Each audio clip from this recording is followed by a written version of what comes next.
téléspectateurs, fidèles abonnés et nouveaux venus sur DK News Africa, merci de nous faire confiance et de nous suivre chaque jour pour une information fiable. À la une de ce soir, le président RD congolais est attendu aux USA pour une visite officielle à Washington. Félix Tshisekedi est invité à participer au National Prayer Breakfast, la rencontre annuelle de prière. Son agenda prévoit également des échanges de haut niveau avec les autorités américaines. Nous allons retrouver Pierre Kibambi Somoué pour mesurer la température avant l'arrivée du garant de la nation. Un important accord historique de partenariat économique a été scellé hier le 2 février 2026 à Abu Dhabi entre la RDC et les Arabes Unis au palais présidentiel en présence de deux chefs d'État. Cet accord prévoit 3 axes majeurs, 2 axes à découvrir dans le corps de votre édition. Au sommaire également de ce soir, l'aéroport international de Bangoka, Kisangani, chef-lieu de la province de la Tchopo, a été la cible d'une tentative d'attaque d'une extrême gravité. Cette action hostile attribuée au régime de Kigali et ses supplétifs de l'AFC 123. Vous suivrez la notabilité de la Tchopo. Du feu dans un dépôt de produits pétroliers, l'incendie a eu lieu hier lundi à la 7e rue industrielle de Limete, provoquant panique et dégâts matériels importants. Pas de perte en vie humaine signalée. La ministre d'État aux hydrocarbures était sur le lieu. C'est mardi, madame, monsieur.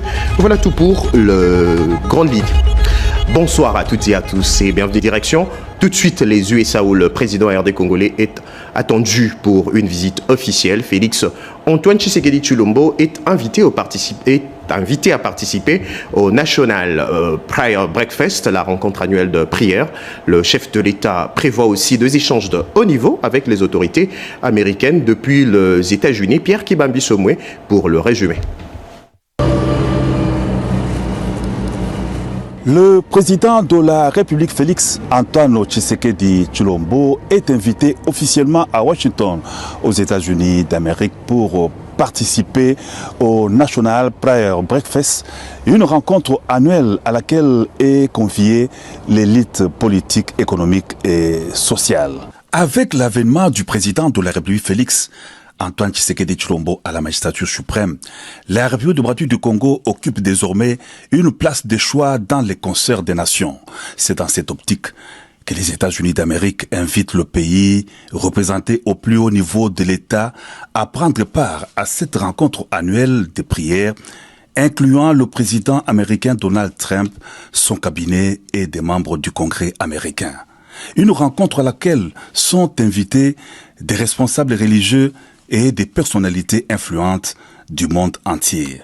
L'invitation adressée au président Félix Antoine Tshisekedi Tshilombo s'inscrit dans le cadre du renforcement de relations diplomatiques et de coopération entre la RDC et les États-Unis. C'est aussi une invitation qui traduit la place croissante qu'occupe Kinshasa dans les échanges politiques et stratégiques avec Washington dans un contexte régional et international marqué par d'importants enjeux sécuritaires et humanitaires. À marge de National Prayer Breakfast à Washington en plein hiver, le président de la République aura aussi des rencontres bilatérales avec des responsables américains sur des questions de paix, de sécurité et de coopération entre la RDC et les États-Unis d'Amérique. Merci Pierre Kibambi Somoué pour toutes ces informations. Un important accord historique de partenariat économique a été signé hier à Abu Dhabi entre la RDC et les Émirats Arabes Unis au palais présidentiel en présence de 2 chefs d'État, fruit d'une vision axée sur la transformation locale et de partenariat équilibré. Cet accord porte sur 3 axes majeurs: commerce, investissement, infrastructure, mines et diplomatie. Giscard Kosema. Pour marquer le renforcement de la coopération économique entre leurs pays, le président Félix Tshisekedi et son Altesse Mohamed bin Zayed Al Nahyan ont personnellement supervisé la signature de l'accord de partenariat économique global et 3 mémorandums d'entente. L'accord économique a été signé par le ministre du Commerce extérieur, Julien Paluku, et son homologue des Émirats Arabes Unis, Thani bin Hamed. Ce document de près de 200 pages compte 17 chapitres et permet d'ouvrir le marché émirati à 6000 produits d'origine congolaise et d'offrir de nouvelles opportunités aux entrepreneurs congolais. Le mémorandum d'entente signé avec le directeur général de l'ONATRA concerne les projets du port en eau profonde des Bananas. Initié par le chef de l'État en partenariat avec DP World, il vise à doter la République démocratique du Congo d'une infrastructure maritime majeure à Mwanda. Le ministre des Mines, Willy Watoum, a quant à lui signé les MOU de coopération entre les deux pays dans les secteurs miniers sur les enjeux stratégiques de traçabilité et de la sécurisation des chaînes d'approvisionnement en minerais critiques. Enfin, les derniers MOU signés par la vice-ministre des Affaires étrangères, Noéla Ayeganagato, concernent le renforcement de la collaboration entre l'Académie diplomatique de la RDC et l'Académie diplomatique Anouar Gargache des Émirats arabes unis.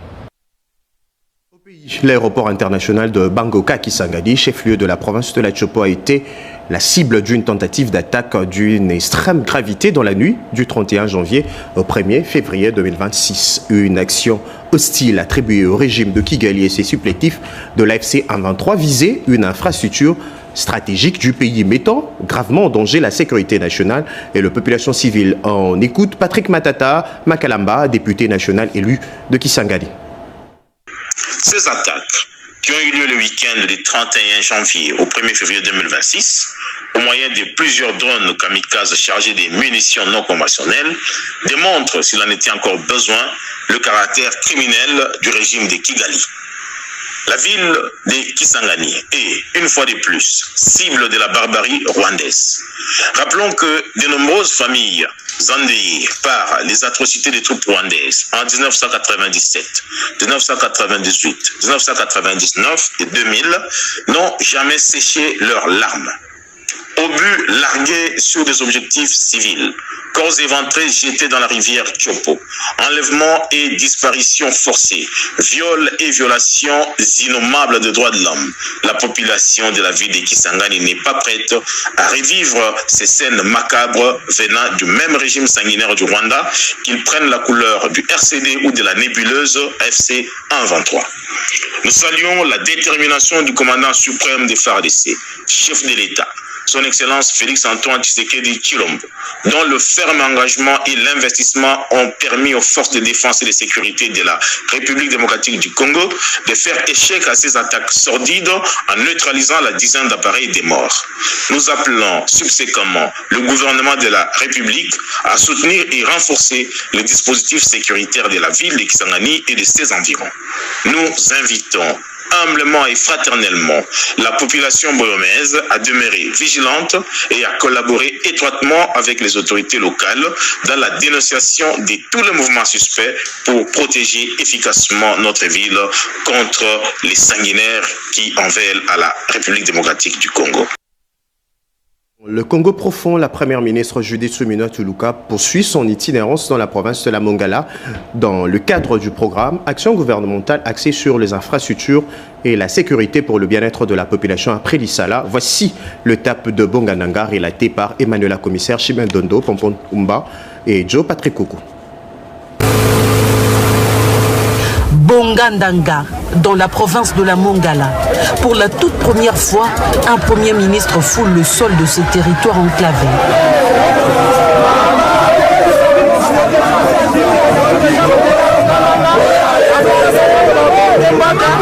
La chef du gouvernement, Judith Suminwa Tuluka, y a apporté un message clair: paix, désenclavement et développement local.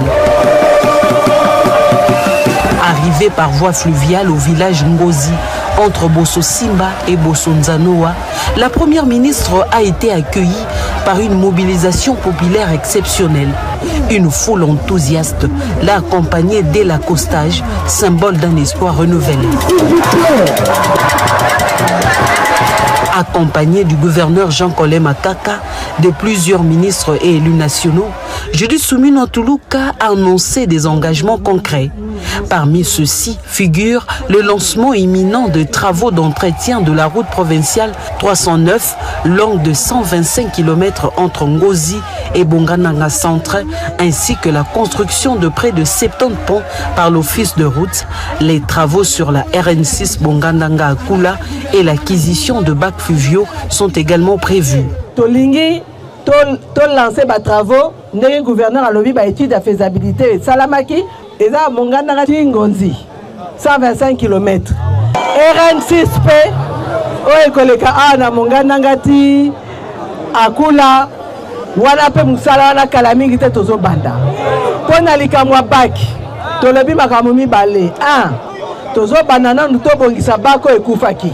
2 na pesi mitindo deja ndenge mokonzi mboka asengaki basomba pe baki ya sika e ya koya awa na Monganda. Sur le plan sécuritaire, la première ministre a réaffirmé la mise en place des comités locaux de sécurité appelant à la cohésion nationale et à la cohabitation pacifique entre les communautés. Nalobi boy, est-ce que Congo oyo bakoko na biso batikela biso? Tokoko ikondima ke batu mususu bakokotela biso bazo eteni. Eteni ya mabele. Namoni awa bakoutumier bazali. Bino bakoutumier bokoko ikondima. Oyo nzamba atikela atikela biso bakoko na biso batikela biso tondima. Une action de terrain qui s'inscrit pleinement dans le programme d'action du gouvernement pour un État plus proche du citoyen et un développement durable au cœur du pays.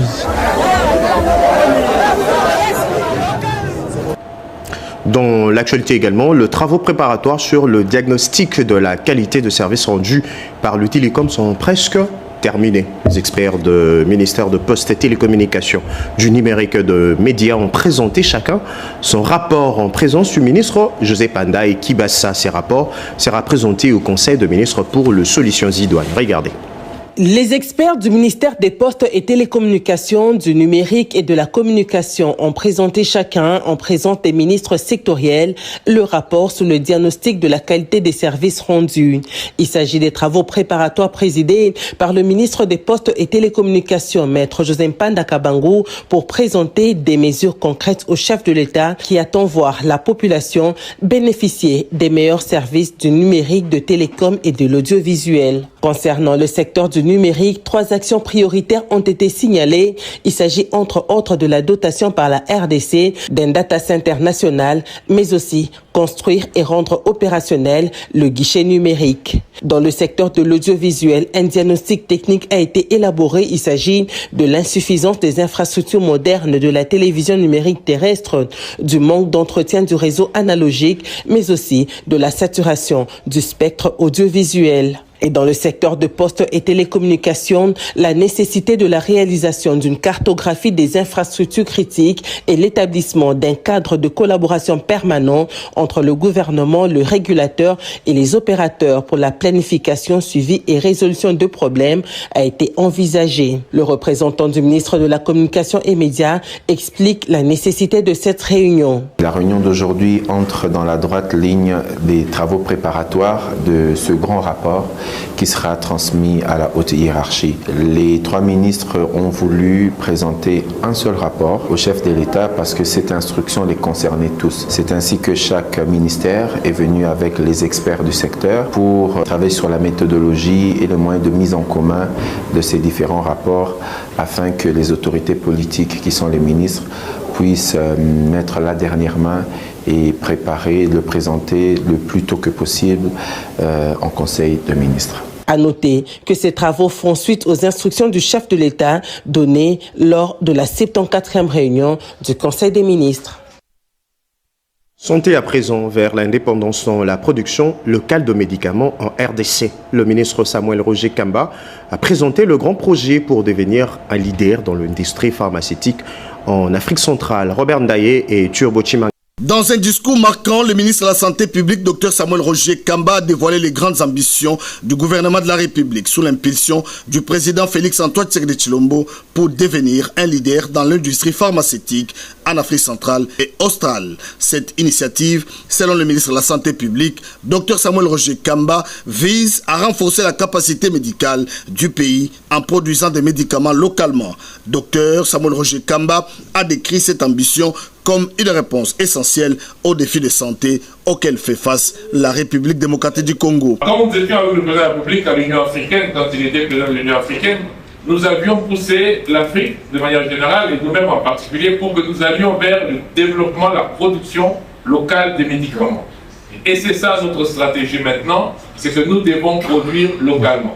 L'objectif est clair, sécuriser l'accès aux soins pour plus de 120 millions de Congolais et réduire les coûts pour les ménages. L'idée, c'est de vous dire que si nous lançons la production locale des médicaments, ce qui nécessite plus une technologie ultra sophistiquée, sauf pour la recherche, nous avons la garantie que ces médicaments seront achetés, seront consommés et seront de meilleure qualité. Et ça, c'est le but que nous poursuivons dans la couverture santé universelle. Le ministre de la Santé publique, Dr Samuel Roger Kamba, a lors de ce panel souligné l'importance de la synergie entre les réformes réglementaires et les réalités logistiques du terrain. Pour lui, la République démocratique du Congo est un futur hub de l'industrie pharmaceutique en Afrique centrale et australe.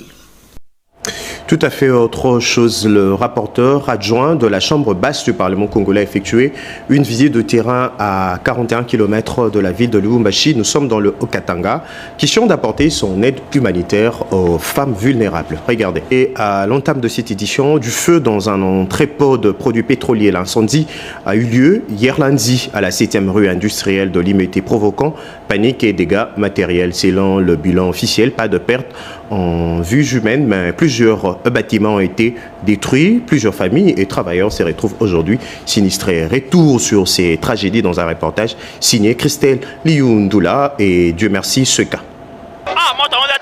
Une fin de soirée pénible pour les habitants de la 7e rue Limete au quartier industriel. Il a été observé de grandes flammes et de peste fumée noire qui s'est dégagée d'un dépôt de carburant, selon les témoignages recueillis sur place. Le feu de ces dépôts s'est réparti de ces dépôts de carburant avant de se propager dans les habitations voisines. Les services anti-incendie qui ont été à l'œuvre avec l'aide des voisins ont réussi à maîtriser le feu, évitant un signe de propagation plus large. Bon, en fait, ici, il y a eu 2 dépôts de carburant. Auparavant, ce dépôt, c'était dans notre régie des travaux première, Forgeron. Subitement, hier, on a vu il y a eu l'explosion. On ne sait pas si ça vient d'où. Il y a eu l'explosion là dans ce dépôt où on a vu des filles de carburant qui se bousculaient de gauche à droite. Voilà comment c'est qu'ils ont fait comme le incendie. Même notre rail des chemins de fer est endommagé. Les maisons d'autrui sont endommagées. Donc on ne sait pas quoi faire. Il y a eu trop de gens qui sont ici, ils ont perdu leurs biens. Et là, on demande vraiment dans notre État pour assister tous ces gens-là parce que c'est tellement difficile. Lobby, na vandia wepa na ngai awa, na moni kaka fi ya carburant et enflammé. Bouh! Nous étions là, assis, en face de ma maison, il y a un dépôt de carburant. Subitement, j'ai vu des grandes flammes et nous avons tout perdu. Il ne nous reste rien, même pas une aiguille. Nyonso awa to perdre ata tonga o ya kotonga kaka ndeko moninga na nzoto boy. Tolali kaka awa toza ni elamba ni ya kofinika ni eloko ya kolia ata kaka nde totikali oyo. Nous manquons de quoi manger, ni un endroit pour dormir. Nous faisons appel à Maman Denise pour nous venir en aide. Tozola la libanda atika bisote asunga bisonde iloko tosengi wana sori bosungi bisote tozola la libanda. Les dégâts matériels sont importants. Aucune perte en vies humaines a été enregistrée. Ce feu a consumé des habitations, des hangars ainsi que les marchandises qui s'y trouvaient. Une enquête est ouverte pour élucider les véritables causes de cet incendie. Merci de nous faire confiance et de nous suivre chaque jour.